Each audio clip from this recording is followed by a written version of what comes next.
کپتان کی سیاسی حکمت عملی حکومت پر بھاری پڑ گئی۔ اسمبلیوں کی تحلیل نے حکومتی اتحاد کی دوڑیں لگا دی۔ اتحادیوں نے پنجاب اسمبلی کو بچانے کے لیے کوششیں تیز کر دی۔ وزیر اعظم شہباز شریف اور آصف علی زرداری کی ملاقات وزیر اعظم ہاؤس میں ہوئی۔ ایک ہفتے کے دوران دونوں رہنماؤں کی دوسری 1-on-1 ملاقات۔ عمران خان کی حکمت عملی ناکام بنانے کے لیے مختلف آپشنز پر غور کیا گیا۔ ملاقات میں پنجاب کی سیاست زیر بحث آئی۔ پنجاب میں گورنر راج اور وزیر اعلی کے خلاف تحریک عدم اعتماد پر بھی گفتگو ہوئی۔ حکومتی وزراء کی ڈٹائی بھی برقرار۔ الیکشن سے مسلسل انکار۔ وزیر قانون ایاز صادق کہتے ہیں گلا دبا کر الیکشن کا مطالبہ کرنے سے انتخابات نہیں ہو سکتے۔ گرینڈ نیشنل ڈائیلاگ سے بہتر کوئی چیز نہیں ہے، مگر گلے کے اوپر انگوٹھا رکھ کے یہ کہنا کہ جی پہلے الیکشن اناؤنس کریں، اس طرح ڈائیلاگ نہیں ہوتے۔ ڈائیلاگ جب ٹیبل پہ بیٹھا ہو جاتے ہیں نا پھر یہ چیزیں کی جاتی ہیں۔ سابق اسپیکر قومی اسمبلی کا کہنا تھا کہ مذاکرات سے معاملات کو حل کیا جا سکتا ہے۔ خبروں میں آگے دیکھیے کمان کی تبدیلی۔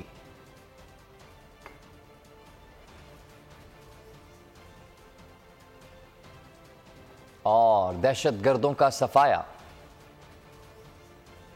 پاک فوج کی کمان تبدیل، جنرل عاصم منیر نے سپہ سالار کا عہدہ سنبھال لیا۔ جی ایچ کیو میں منعقدہ تقریب میں جنرل عاصم منیر کے حوالے کی گئی۔ تقریب میں chairman joint chief of staff committee, بحری اور فضائی افواج کے سربراہان شریک ہوئے۔ پاک فوج کے نئے سپہ سالار جنرل عاصم منیر اہم محاذوں پر مصروف عمل رہے۔ عاصم منیر نے ڈی جی ملٹری انٹیلیجنس اور D G I S I کی خدمات انجام دیں۔ جنرل عاصم منیر کو پاک فوج کے بہترین اور باصلاحیت کمانڈروں میں شمار کیا جاتا ہے۔ ان کی کریڈٹ پر کئی کامیاب آپریشنز ہیں۔ حافظ قرآن ہونے کے ساتھ ساتھ دنیا کے مختلف ممالک میں فوجی خدمات اور تربیت حاصل کر چکے ہیں۔ جنرل عاصم منیر 1986 میں سیکنڈ لیفٹیننٹ بنے اور پھر پاک فوج میں مہارت اور صلاحیتوں کے بلبوتے پر آگے بڑھتے گئے۔ مختلف اہم مشنز پر سید عاصم منیر نے کارآہ نمایاں سر انجام دیے۔ انہیں تمغہ امتیاز ملٹری، تمغہ دفاع، تمغہ بقا، تمغہ استقلال سمیت کئی اعزازات سے نوازا گیا۔ جنرل عاصم منیر پہلے آرمی چیف ہیں جو ملٹری انٹیلیجنس اور D G I S I خدمات سر انجام دے چکے ہیں۔ جنرل عاصم منیر پہلے آرمی چیف ہیں جو اعزازی شمشیر یافتہ ہیں۔ دہشت گردی کے خلاف طویل جنگ میں Asim Munir lead from the front کی اعلیٰ مثال رہے۔ 2017 میں انہیں ڈی جی ملٹری انٹیلیجنس اور اکتوبر 2018 میں ڈی جی آئی ایس آئی کا عہدہ دیا گیا۔ آئی ایس آئی کی سربراہی کے بعد جنرل عاصم منیر کو کور کمانڈر گجرانوالہ تعینات کیا گیا۔ 2 سال بعد وہ جی ایچ کیو میں کوارٹر ماسٹر جنرل کے عہدے پر تعینات ہوئے۔ مدینہ منورہ میں تعیناتی کے دوران عاصم منیر نے قرآن پاک حفظ کیا۔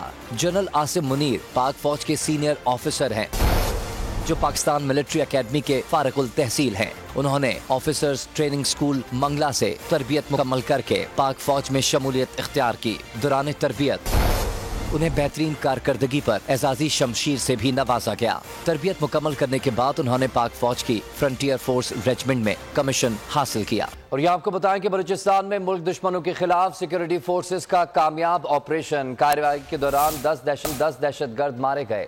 انٹیلیجنس بیسڈ آپریشن ضلع کیچ کے علاقے ہوشایا فورسز اور دہشت گردوں میں فائرنگ کا تبادلہ ہوا۔ آئی ایس پی آر کے مطابق 10 دہشت گرد مارے گئے۔ آپریشن میں 1 زخمی دہشت گرد گرفتار، 2 فرار ہوئے۔ دہشت گردوں سے بڑی تعداد میں اسلحہ اور گولہ بارود برآمد کیا گیا۔ ہلاک دہشت گرد سیکورٹی فورسز اور شہریوں کو نشانہ بنانے سمیت M8 موٹر ویز پر دیسی ساختہ بم نصب کرنے کے واقعات میں ملوث تھے۔ آئی ایس پی آر کا کہنا ہے کہ پاک فوج بلوچستان میں امن اور استحکام کو خراب کرنے کی ہر کوشش ناکام بنائے گی۔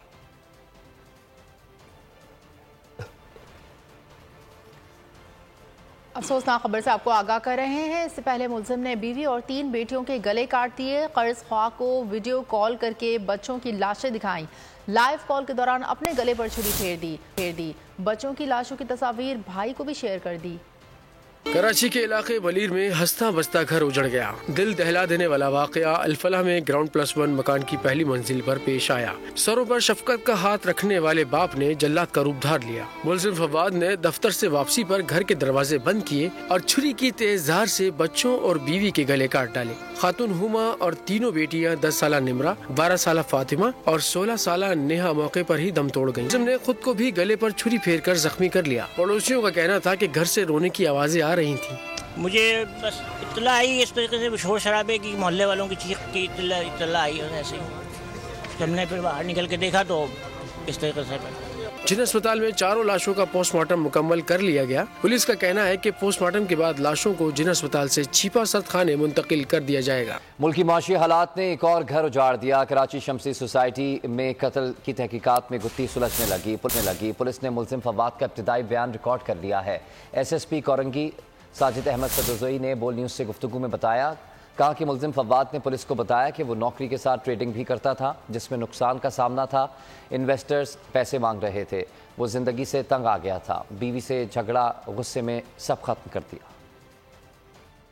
بیسیکلی اس نے بتایا کہ وہ ایک کمپنی میں سیلز مینیجر کے علاوہ ٹریڈنگ کا بھی کام کرتا تھا، اور اس کام میں انویسٹرز نے جو پیسہ لگایا تھا تو انفارچونیٹلی وہ پیسہ ان کا ریٹرن نہیں دے سکا جو اس نے کمٹ کیا ہوا تھا، جو پرامس کیا ہوا تھا، جس کے بنیاد پہ وہ انویسٹر کریڈیٹر جو اس کے تھے وہ اسے تنگ کرتے تھے، اس کے پیسے کی یا اپنے پروفٹ کی ریٹرن کی بات کرتے تھے۔ تو فائنینشلی بھی کچھ عرصے سے اس کو شاید سیلری بھی نہیں ملی تھی، تو گھر میں بھی حالات کوئی اتنے اچھے نہیں تھے، جس کی بنیاد پر اس کا اپنی بیوی سے لڑائی جھگڑا رہتا تھا، اور بیوی سے لڑائی جھگڑے کی وجہ سے اس کی والدہ بھی پریشان تھی تو وہ بھی روتی رہتی تھی، اور بچے بھی پریشان تھے۔ تو یہ وہ سرکمسٹانسز تھے۔ آج بھی وہ جب واپس گھر گیا ہے اپنی جاب کے بعد تو پھر اس کی بیوی سے لڑائی ہوئی، تو پھر اس نے سوچا کہ آج میں سب ختم کر دیتا ہوں۔ سب سے پہلے اس نے اپنی بڑی بیٹی کو، پھر اپنی دونوں بیٹیوں کو ہلاک کیا چھری سے، ان کے گلے کاٹے، اور پھر اس کی وائف نے اپنی وائف کا گلا کاٹا، اور اس طریقے سے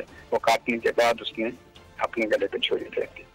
بس اس نے بتایا انفارچونیٹلی کہ اس کی بڑی بیٹی آج جو تھی وہ بھی اس وقت رو رہی تھی جب اس کی والدہ کے ساتھ، یعنی اپنی وائف کے ساتھ جب ایشو ہو رہا تھا، لڑائی جھگڑا ہو رہا تھا، تو وہ بھی رو رہی تھی، پڑھ رہی تھی، باقی دونوں بیٹیاں جو تھی وہ سوئی ہوئی تھی۔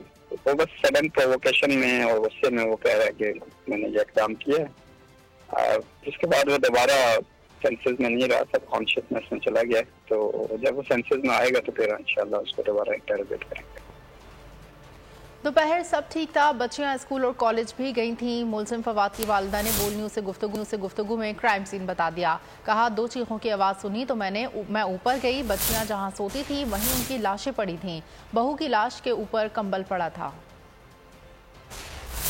کراچی میں دلخراش واقعہ، سفاک باپ نے 3 بیٹیوں اور بیوی کو قتل کر دیا۔ ملزم فواد کی والدہ نے بول نیوز کو کرائم سین سے آگاہ کیا، بتایا 2 چیخوں کی آواز سنی تو میں اوپر گئی، بچیاں جہاں سوتی تھیں وہیں ان کی لاشیں پڑی تھیں، بہو کے اوپر کمبل پڑا تھا۔ سنائی دی جیسے بچوں کو ڈانٹا پڑتی ہے، سمجھ نہیں آئی۔ وہ 5 منٹ کے بعد میں پھر دوبارہ کوئی ہوگی، دوسری فون آئی، چیخ سنائی دی، پھر یہ میری بچی بھی گئی، میں بھی گئی، جب جا کے دیکھا تو سارے بچے میرے خون میں پڑے تھے۔ والدہ کا کہنا تھا کہ دوپہر 1:30 بجے تک سب صحیح تھا، بچیاں مجھ سے مل کر اسکول اور کالج بھی گئی تھیں۔ والدہ نے بدنصیب خاندان کی مالی پریشانیوں سے بھی پردہ اٹھایا، کہنا تھا کہ بیٹے کو 4 ماہ سے تنخواہ نہیں ملی تھی۔ کراچی ملیر میں شمسی سوسائٹی میں باپ کے ہاتھوں 3 بیٹیوں اور بیوی کے قتل کا معمہ حل ہو گیا۔ ملزم فواد کا ابتدائی بیان ریکارڈ کر لیا گیا۔ ملزم نے اپنے نجی کاروبار کے لیے کئی انویسٹر سے رقم لے رکھی تھی۔ تینوں بچیوں اور بیوی کو قتل کرنے کے بعد بیرون ملک تصاویر بھی واٹس ایپ کی۔ پولیس کے مطابق قرض خوار کو بچوں کی لاشیں دکھائیں اور لائیو کال کے دوران اپنے گلے پر چھری پھیری۔ ملیر شمسی سوسائٹی میں سفاک باپ کے ہاتھوں 3 بیٹیوں اور بیوی کا لرزہ خیز قتل۔ تفتیشی اداروں نے تحقیقات شروع کر دی۔ فواد نجی کمپنی میں سیلز مینیجر تھا۔ ملزم فواد کا ابتدائی بیان ریکارڈ کر لیا گیا۔ S S P Korangi Sajid Sadozai کہتے ہیں کہ ملزم کا بیان ریکارڈ ہونے کے بعد اس کی حالت دوبارہ بگڑ گئی۔ قتل کا واقعہ انجام دینے کے بعد اپنے انویسٹرز کو ویڈیو کال کر کے آگاہ کیا۔ ملزم نے اپنے پرائیویٹ بزنس کے لیے کئی انویسٹر سے رقم لی ہوئی تھی جو نقصان میں جا رہی تھی۔ ملزم کا آج دوپہر میں بیوی سے جھگڑا ہوا تھا۔ واقعے کے وقت بڑی بیٹی جاگی ہوئی تھی جو جھگڑے کے بعد رو پڑی تھی۔ 2 چھوٹی بیٹیاں پلنگ پر سو رہی تھی جو سب ملزم کے غضب کا نشانہ بنی۔ پہلے انہوں نے اپنی بیگم اور 3 بیٹیوں کو ہلاک کیا ہے، اور ان کو ہلاک کرنے کے بعد انہوں نے اپنے آپ کو مارنے کی کوشش کی ہے چھری کے ساتھ،